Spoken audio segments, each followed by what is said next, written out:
गुरुजी शुक्राना गुरुजी, अनंतम अनंतम शुक्राना गुरुजी।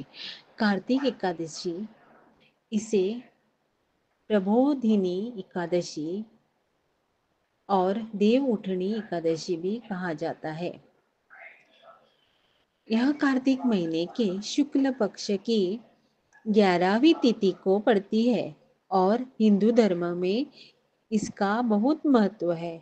इस एकादशी से जुड़ी मुख्य कहानी भगवान विष्णु की योग निद्रा कॉस्मिक स्लीप से जागृति की है। कार्तिक एकादशी की कहानी पौराणिक कथाओं के अनुसार देव शयनी एकादशी के दिन भगवान विष्णु क्षीर सागर दूध के सागर में शेषनाग पर 4 महीने की लंबी योग निद्रा में चले जाते हैं। यह 4 महीने की योग निद्रा वाली अवधि चतुर्मास कहलाती है।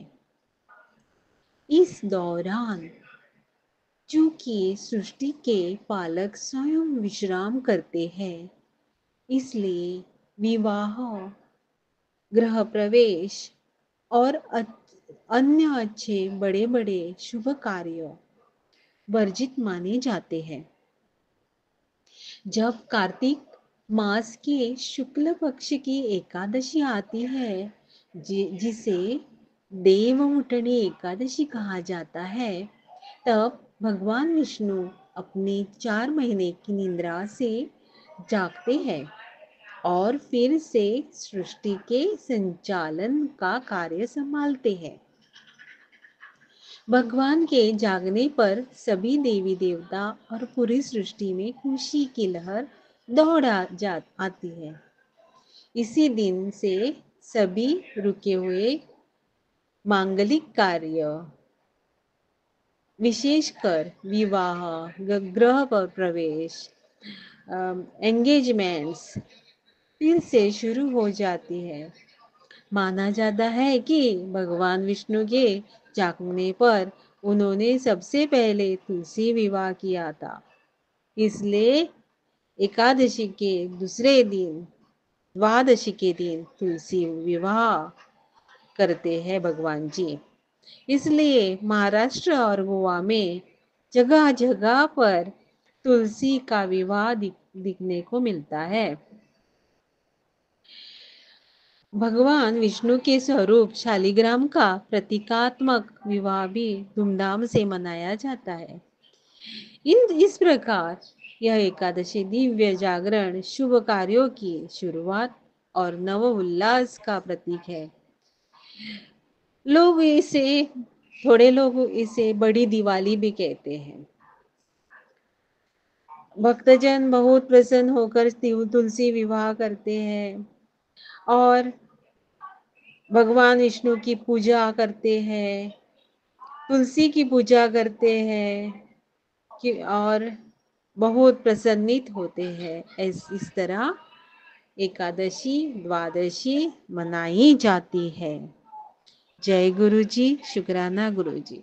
आपको ये इंफॉर्मेशन पसंद आई तो लाइक, शेयर और सब्सक्राइब जरूर करना। एकादशी की व्रत विधि।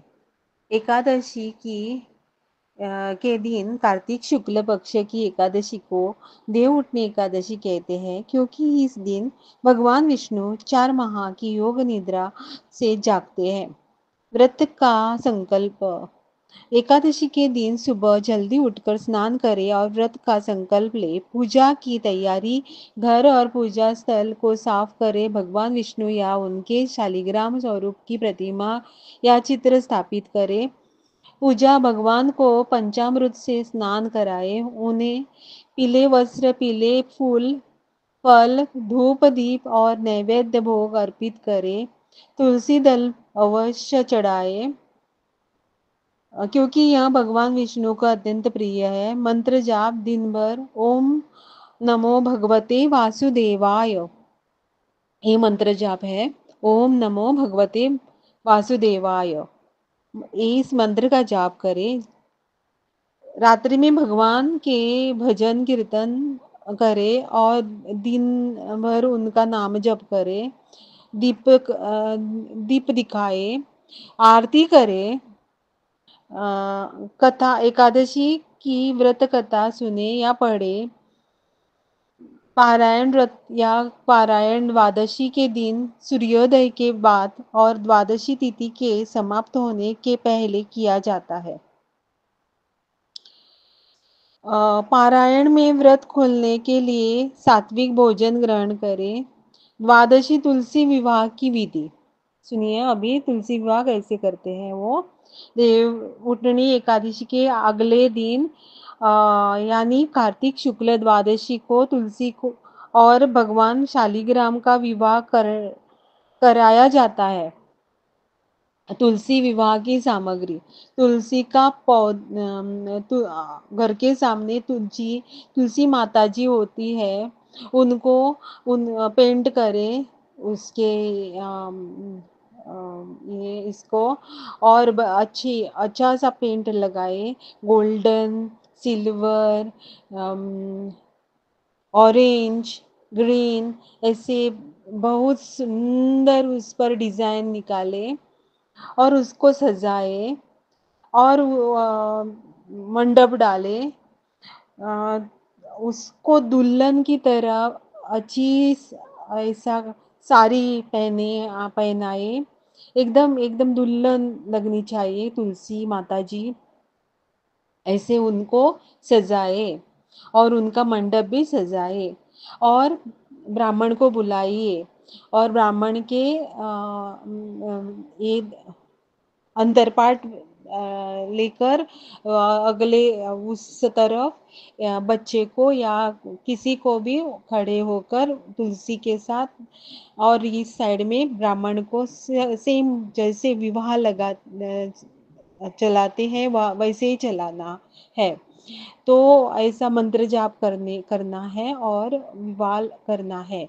और उसमें मुरमुरे चिरमुरे, कहीं कहीं चिरमुले बोलते हैं, गोवा में चिरमुले बोलते हैं।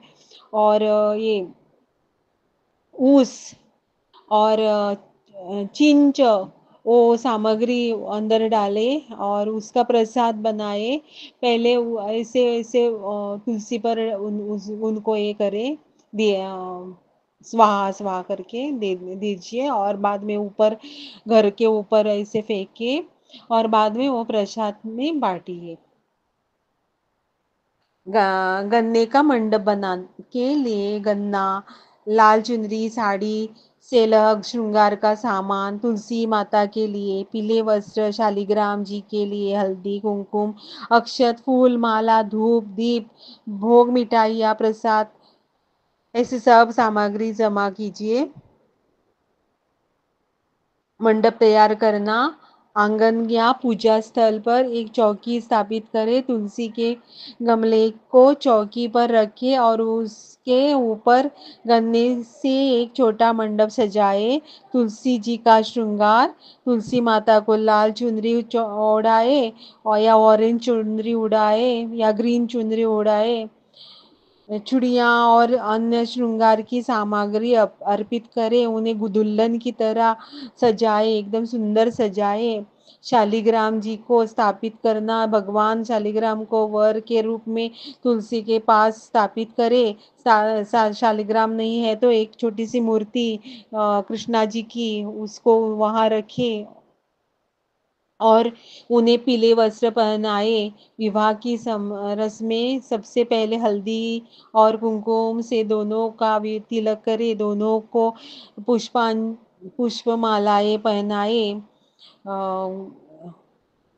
आम की पान की उसके माला करते हैं, उसको पहनाए वरमाला। विवाह के मंगल गीत गाए, फेरे परिक्रमा, कोई पुरुष भगवान शालिग्राम की प्रतिमा को हाथ में लेकर तुलसी के पौधे के चारों ओर 7 बार परिक्रमा करे। इस दौरान सिंदूर मिले चावल भी अर्पित किए जाते हैं। यह कन्यादान के समान पुण्यकारी माना जाता है। आरती और भोग विवाह पूर्ण होने पर कपूर जलाकर तुलसी माता और शालिग्राम जी की आरती करें, भगवान को भोग प्रसाद लगाए और सभी भक्तों में वितरित करें, दे दीजिए। यदि आप किसी